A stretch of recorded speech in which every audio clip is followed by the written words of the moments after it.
نخش بقى في هدف سيف الجزيري. هل شفت واحد من كل اللي موجودين المذيعين اللي كانوا بيقدموا البرامج حلل هدف سيف الجزيري؟ حتى ما جابش حكم، هو حلله من الناحية القانونية او من يعني قانون الفيفا او قانون التحكيم؟ لا طبعا.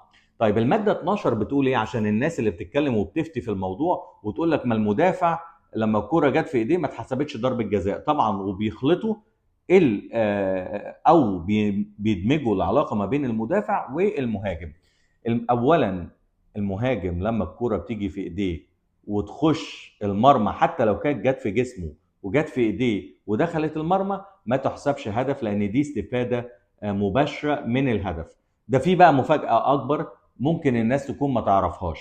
دي الماده 12 من قانون التحكيم في الفيفا. الماده 12 بتقول لك لو اللاعب المهاجم كرة خبطت في ايديه، سواء بقى بالقصد او حتى بالصدفة او بالغلط، حتى لو كرة بقى خبطت في دماغه الاول، خبطت في جسمه الاول او رجليه الاول، وبعد كده جت في ايديه ودخلت المرمى مباشرة، الكرة دي ما تحسبش ما تحسبش يعني هدف، وتحسب لمسة يد.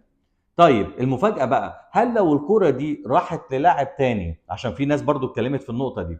لو الكرة دي لا راحت او خبطت في لاعب تاني، او لاعب تاني سجلها بعد ما سيف الجزيري خبطت في ايديه او لمست في ايديه، نفس المادة تكملتها المادة 12 بتقول ان لو لاعب مهاجم تاني كمل الكرة في المرمى، برضو الهدف يلغى وتحسب لمسة يد. اذا كل الناس اللي قاعده بتفتي وكل الناس اللي قاعده بتتكلم من غير ما تشرح القانون ومن غير ما تتكلم بالقانون بس بالعافيه، يعني منهم طبعا زي ناس كتير زي الهجاص رضا عبد العال اللي انا جاي له دلوقتي برضه وهتكلم عليه.